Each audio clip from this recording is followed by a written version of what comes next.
She was abandoned at the altar, clutching her newborn baby, until a silent rancher stepped from the shadows and carried them home as his own. Muley, Dusk Creek, Montana Territory, winter 1876. The wind tore across the frozen hills, whipping the snow into spirals like restless spirits. On a lonely rise stood the town's only church, its steeple crusted in ice, the bell tolling hollow against the grey sky. Inside, candles shivered but gave no warmth.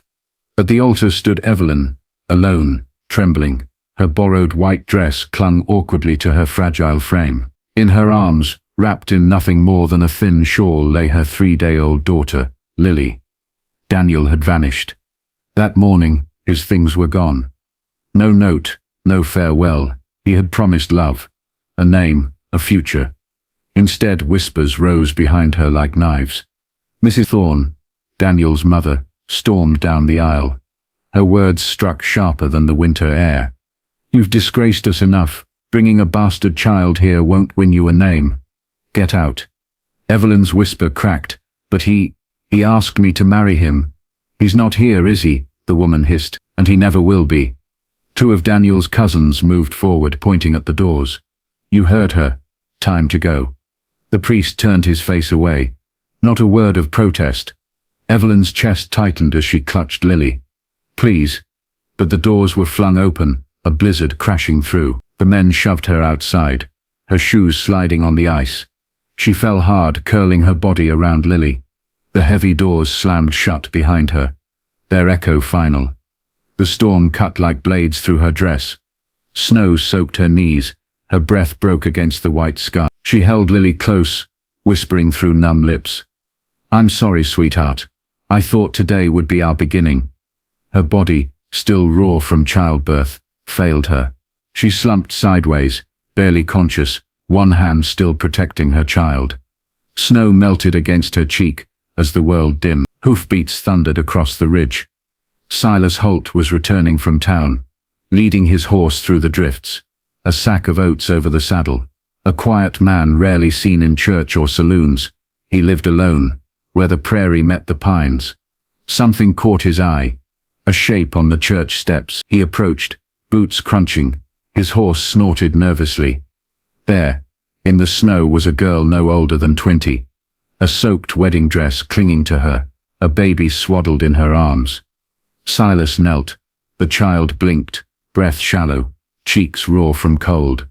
The girl stirred, her lips barely moving. "Please, don't leave her, not in the snow."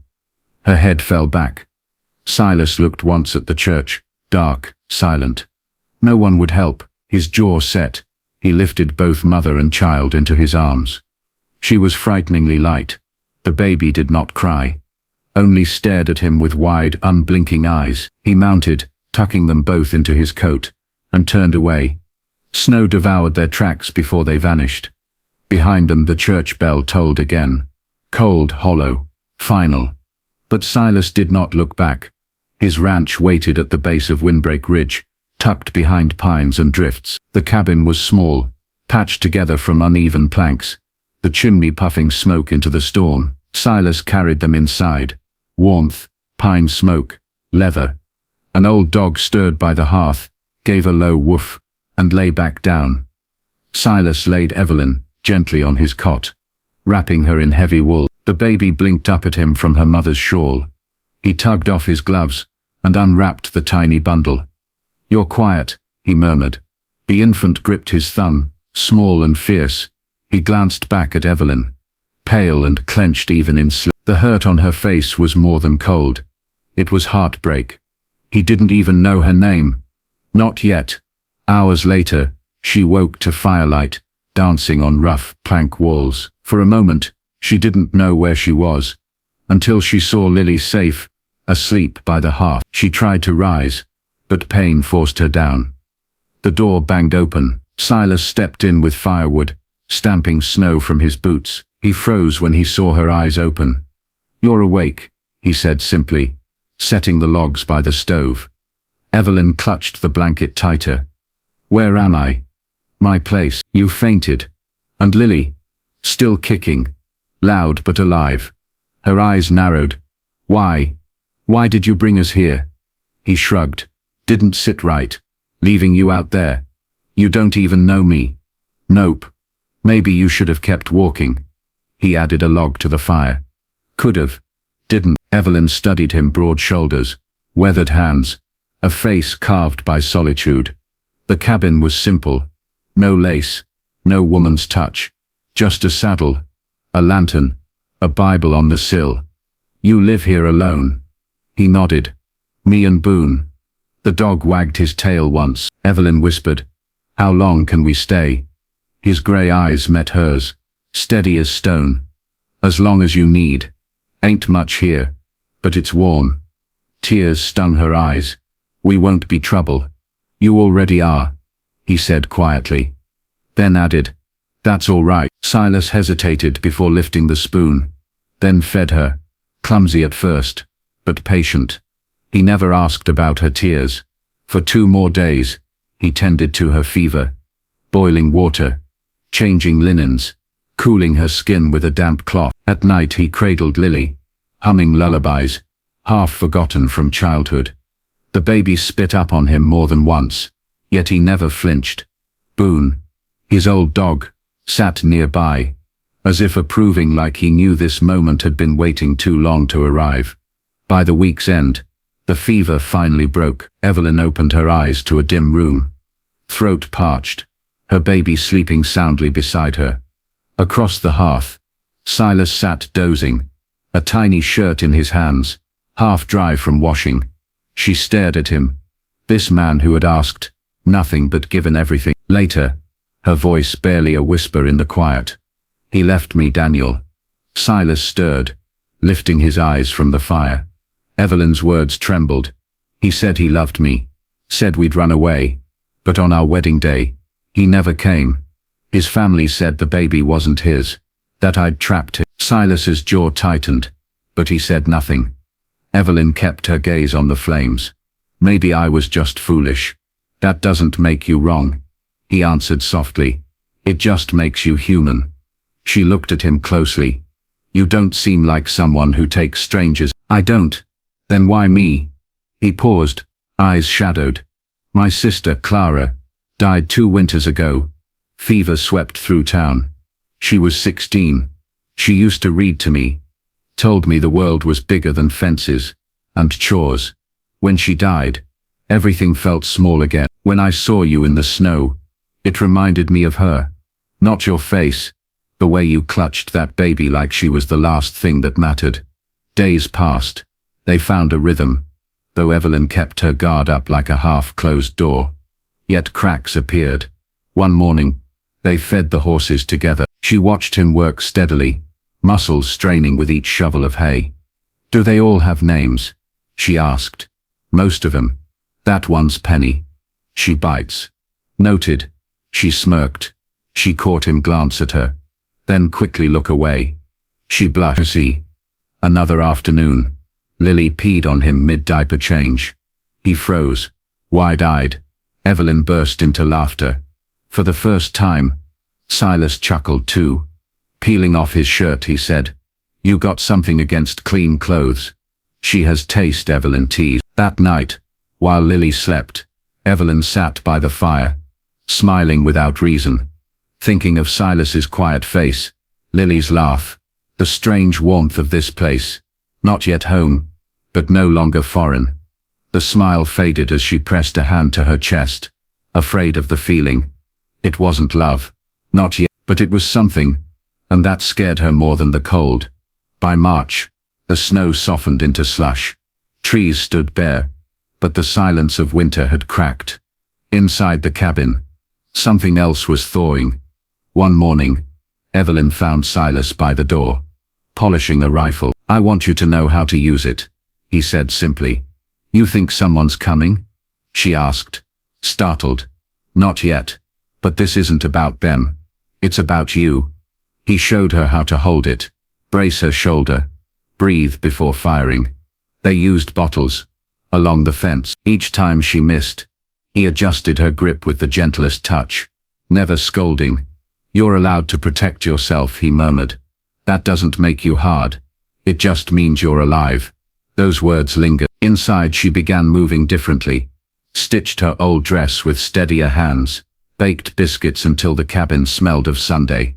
Silas tasted one, nodded silently, and walked out again. But the biscuit was gone before he reached the bar. One afternoon, she returned from the river with laundry, to find a wooden cradle on the porch. Small, sturdy, lovingly carved. On the curved headboard, one word: Lily. Evelyn's knees weakened. She sat, tears streaming freely. He hadn't spoken of it, but he had carved her daughter's name with his own hands. Something in her broke open. Life settled into something softer. Not survival but living. Until the outside world intruded. Whispers at the store. Glances too long. Gossip curling like smoke. And then, the knock. Martha, the sharp-eyed widow from over the hill, stood with a pie in her hands. She walked in without waiting, looked once at Evelyn, then at Lily in the cradle. No judgment, no questions. She set the pie down, and sat by the fire. I was married 36 years, Martha said. Loved that man every day, even if he snored like a train, and forgot my birthday. Evelyn blinked, unsure. Martha's gaze cut to Silas. People will talk, doesn't mean they know a damn thing. Then to Evelyn. A good man isn't always the one who talks the most. Sometimes he's the one who simply stays. Before leaving, she nodded at the cradle. Pretty work. Better than what we had. That night, Evelyn sat by the window with a cup of wild herb tea. Silas had brewed. Lily slept peacefully in the cradle. Moonlight spilled silver. Across the land, she looked at Silas sharpening a tool by the fire. Her voice cracked. I didn't think I'd ever be treated kindly again. He finished his stroke, set the blade aside, and walked to her. Silently, he placed his rough hand over hers. She stared at their joined hands. Simple, steady.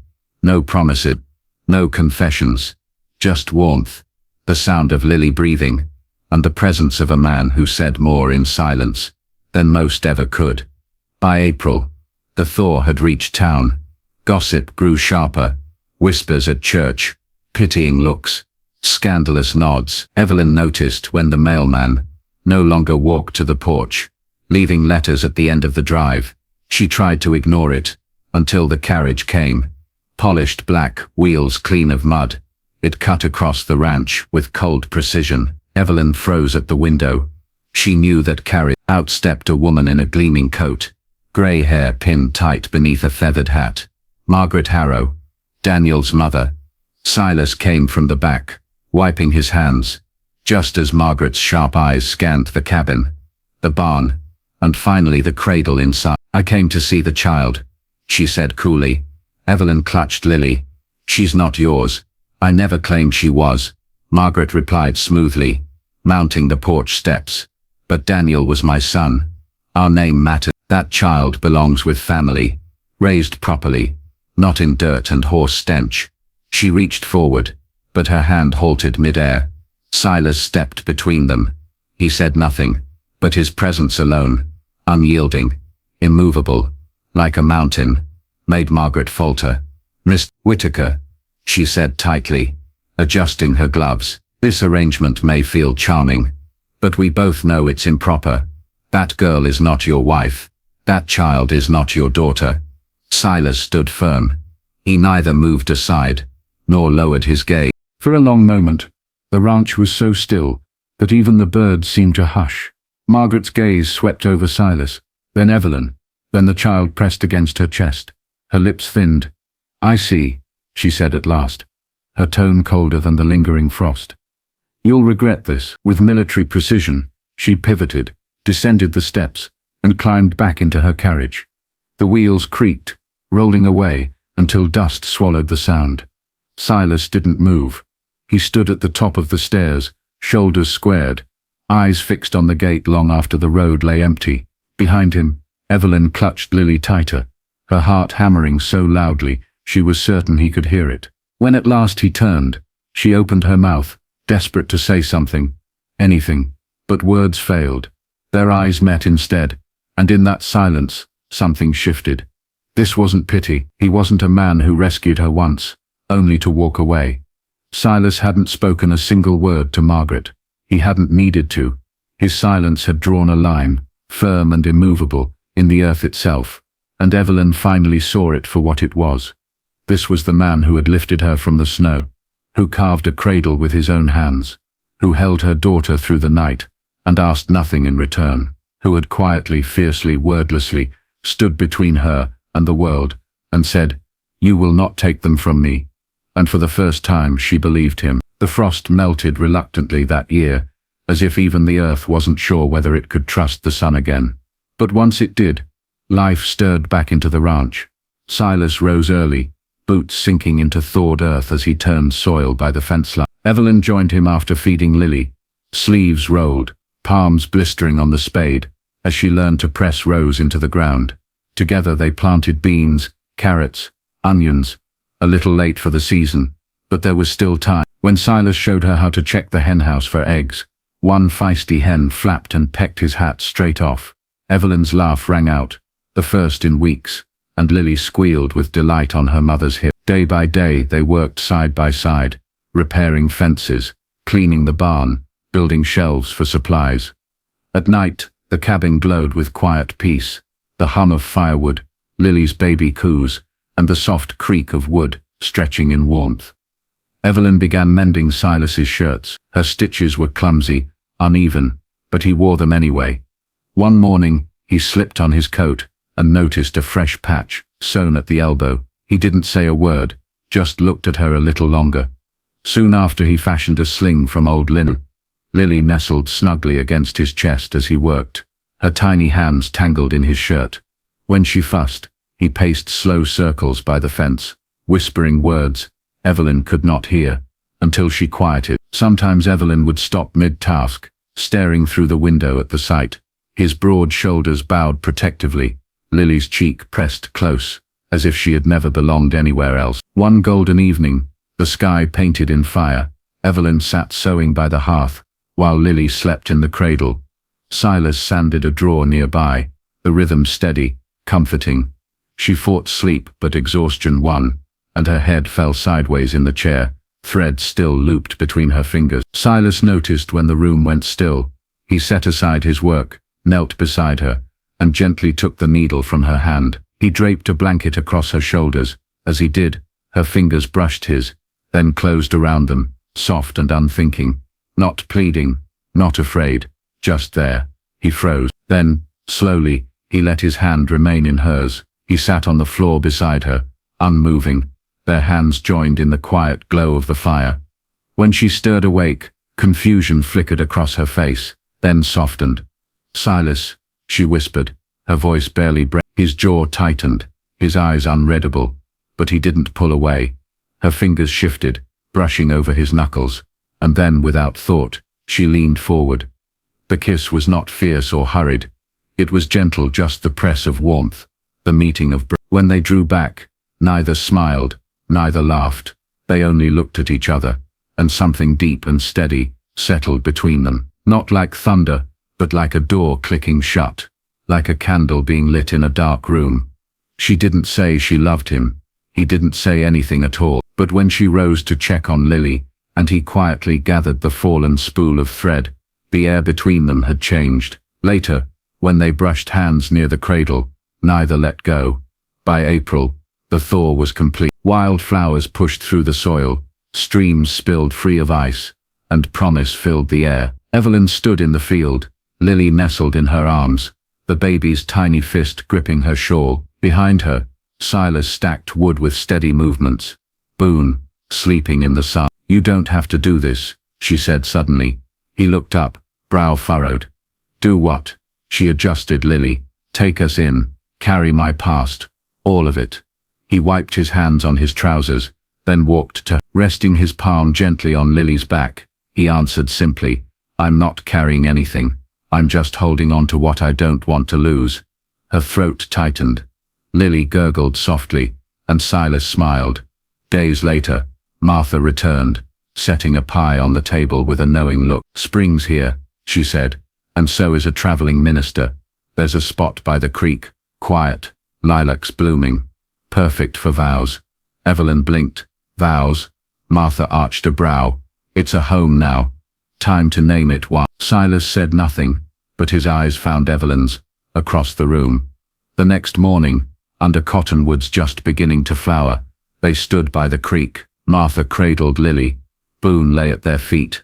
The minister's words were simple, his voice warm. Evelyn wore her mended dress, hair tied in soft curls. Silas wore a clean shirt, a sprig of lilac tucked at his collar.